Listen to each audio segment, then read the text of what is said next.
The diplomatic shuttle descended through Earth's thick atmosphere, its sleek silver hull gleaming in the golden light of the setting sun. Inside, Commander Zira of the Velian Dominion stood with her arms crossed, emerald eyes narrowing as she regarded the planet below, a world she had never deemed worthy of her presence. Her kind, the Velians, were a race bred for war, tall, powerful, and unmatched in battle. They had conquered countless worlds, their supremacy unquestioned, and yet for reasons she could scarcely comprehend, the Dominion had chosen to form an alliance with humans, fragile creatures with their soft bodies and primitive notions of strength. They perplexed her. She scoffed at the thought of them. Weak. That was the only word that came to mind when she considered these beings. Their obsession with protection amused her. Armor to shield their delicate flesh, energy barriers to avoid injury, and worst of all, their sentimental need for emotional bonds. To a Velian warrior, such attachments were a liability, a distraction, from the singular purpose of battle. The very idea of safeguarding one's emotions was laughable. With a gentle hum, the shuttle landed and the doors hissed open, revealing a sprawling human spaceport teeming with uniformed personnel. As she stepped forward, her movements fluid yet commanding, her booted feet met the ground, and she instinctively straightened her shoulders. She towered over most of the humans present, and she caught the flicker of unease in their eyes. They were intimidated, as they should be. Then a lone figure approached. His stride was confident but relaxed, his attire different from the rigid military uniform surrounding him. Clad in civilian clothes that clung to his athletic frame, he carried himself with an ease she hadn't anticipated. His dark hair was slightly unkempt, as if appearances were the least of his concerns, but his eyes, sharp, perceptive, held something she hadn't expected. A quiet strength. "So you're the Velian envoy," he said. His voice was steady, laced with something she couldn't quite place.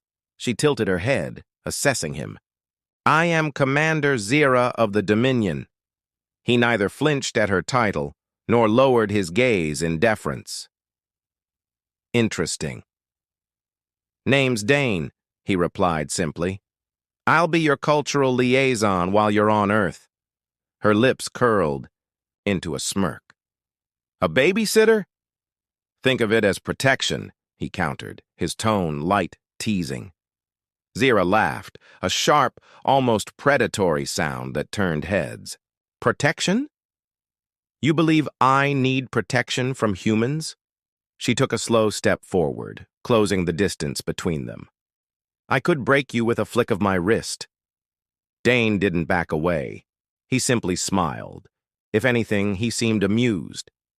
"And yet here you are, on our planet, part of our diplomatic exchange. Maybe there's more to humans than you think." Zalara narrowed her eyes. Bold. Most creatures wilted under her gaze, but this human met it with unshaken confidence. It irritated her and intrigued her. "Come on," he said, motioning for her to follow. "I'll show you around, unless you're too afraid to walk among us unprotected." Zalara scoffed but fell into step beside him. This assignment was going to be interesting. The days on Earth passed in a blur of unfamiliar customs, irritating rituals, and the constant nagging presence of Dane. Zalara had expected her time here to be dull, a meaningless exercise in pretending to understand these fragile creatures. Instead, she found herself growing increasingly fascinated and annoyed by the human man assigned to her. He had a way of getting under her skin, always countering her sharp words with an infuriating smirk, never afraid to challenge her beliefs. She had witnessed humans cower before her, their gazes lowered in respect or fear. But Dane, he just looked at her as if she were normal, as if she were just another person, not a warrior, not an emissary, just Zalara. And that infuriated her more than anything.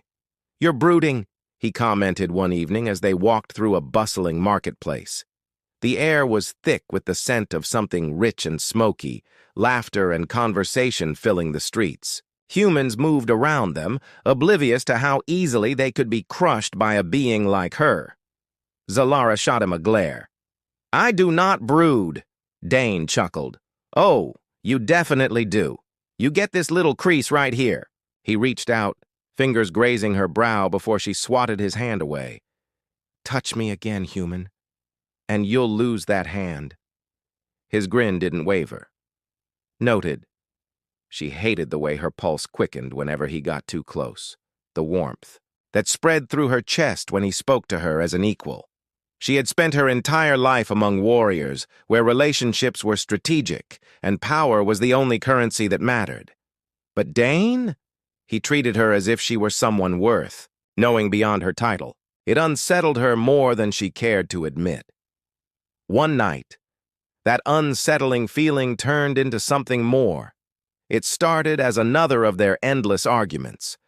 They stood outside the human base, the city's skyline twinkling in the distance. "You act like strength is just about muscles and battle experience," Dane said, leaning against a railing, arms crossed. "But you don't get it. Humans protect the things they love, not because we're weak, but because that's what real strength is." Strength, Zella had always believed, lay in control. Control over one's emotions, one's body, one's destiny. Love, in contrast, was a distraction, a vulnerability that made even the strongest weak DNE studied her for a long moment, his eyes unreadable. "Or maybe," he said, voice quiet yet firm, "you're just afraid of it." Her hands curled into fists at his words. "I fear nothing." "Then prove it." Before she could demand what he meant, he moved, swift, decisive. His fingers grazed her cheek, closing the space between them in an instant. Then his lips pressed against hers, warm, firm, unyielding. Zila's first instinct was to push him away, to reassert her dominance, to remind him of who she was. But as her hands met the solid planes of his chest, she hesitated. He was strong, but not in the way her people were. His strength was not one of brute force, but of resilience, of quiet, unshakable confidence. It was the very thing that had drawn her to him from the start. She did not pull away. Instead, she deepened the kiss, gripping his collar and yanking him closer. Just this once, she let herself surrender to something she did not understand. N exhaled against her lips, his hands resting gently on her waist, steady, grounding. When they finally parted, she stared at him, heart hammering against her ribs.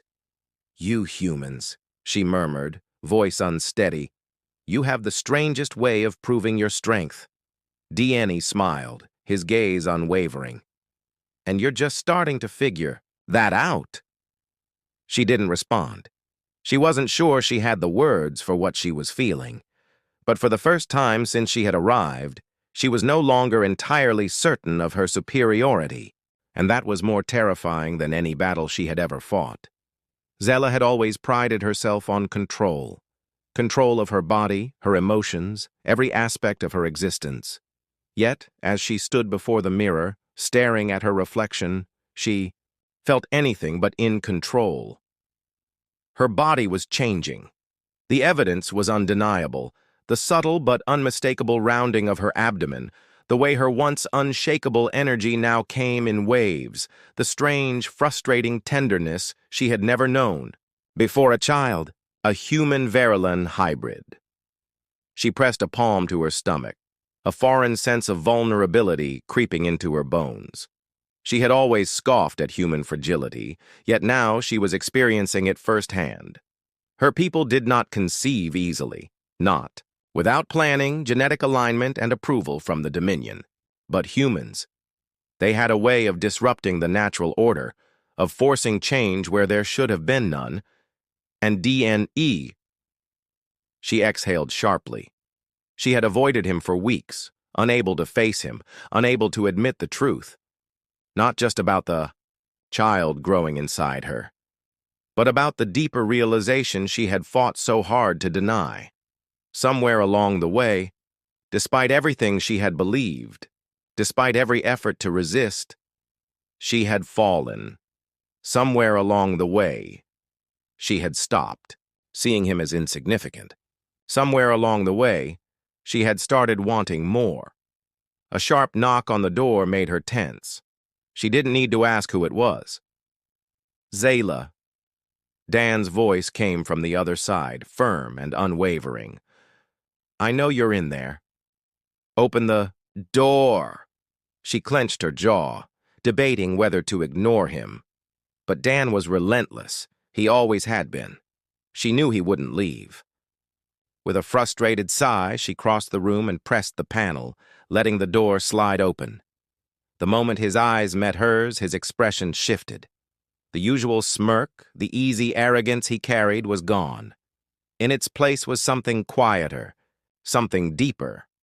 He studied her for a long moment, his gaze flickering downward, to her stomach, before returning to her face.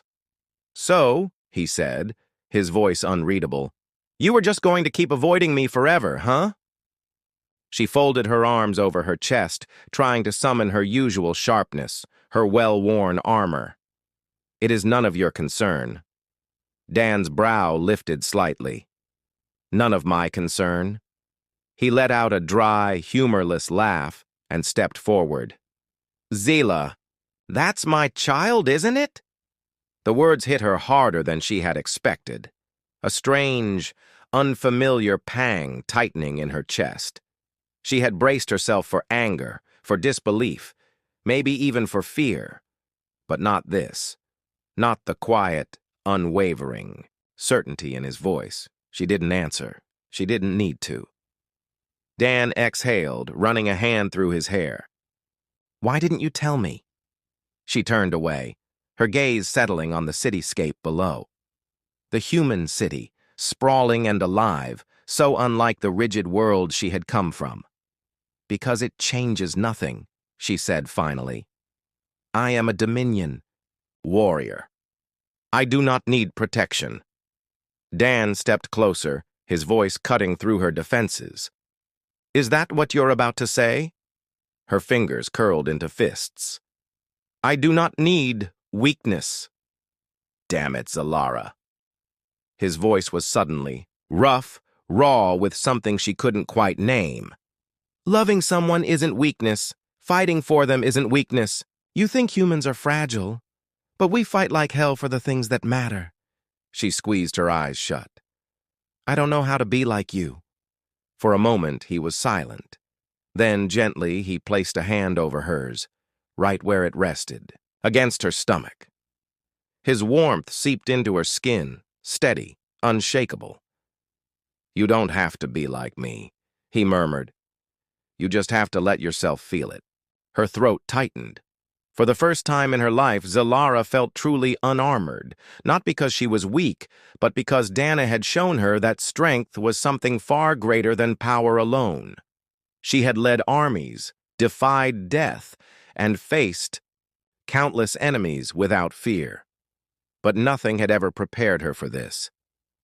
For this moment, she lay in a dimly lit medical chamber, her breathing heavy, her body trembling from the sheer force of what she had just endured. The sterile scent of the human medical facility surrounded her, mingling with the sharp tang of sweat and the lingering echoes of pain. The room was silent now, save for the rhythmic beeping of monitoring equipment and the rapid, unsteady beating of her own heart. Then, piercing the stillness, it came, a sound so small, so delicate, yet more powerful than any war cry she had ever heard. A cry. Her child's cry. Slowly, she turned her head, her muscles aching with the effort. In the arms of a human doctor was the tiny being who had just shattered every belief she had ever held. A child. No, not merely a child of the Velian Dominion, nor just of Earth, but something beyond either world. Proof that something new, something stronger, could exist between them. The doctor moved carefully, reverently, as they placed the newborn into her waiting arms. And in that instant, for the first time in her life, Zella felt something deeper than duty, stronger than power. She felt love. The weight against her chest was impossibly light, yet carried a gravity unlike anything she had known. So small, so warm, so real. Her child's tiny fingers flexed, brushing against her skin, sending a shiver down her spine. Dark strands of hair, so much like Dan's, framed the infant's fragile face, but when the newborn's eyes fluttered open, they held the luminous glow of her own people, a perfect fusion of two worlds. Dan was beside her in an instant. His usual smirk was gone, his sharp wit silenced. Instead, he simply gazed at the child, his expression raw, unguarded. "Ostrau," he murmured, voice hushed with awe. "She's perfect." Zayla swallowed hard, unable to look away from the delicate life cradled in her arms. "She is small." Dana let out a quiet chuckle. "Most babies are." She hesitated, then whispered, "And fragile." He shook his head, reaching out to brush a calloused thumb over their child's tiny fist. "No, not fragile, just new. She'll be strong, Zalara, like you." A strange warmth spread through Zella's chest. Strength. She had always believed it came from battle, from power, from never yielding. But this was something greater.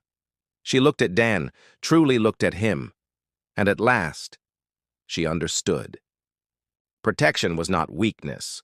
Love was not a vulnerability. Some things were worth fighting for. As she cradled their child, Dan's steady presence anchoring her, Zella finally knew the truth. For the first time in her life, she was unafraid. She had found something stronger than war. She had found home.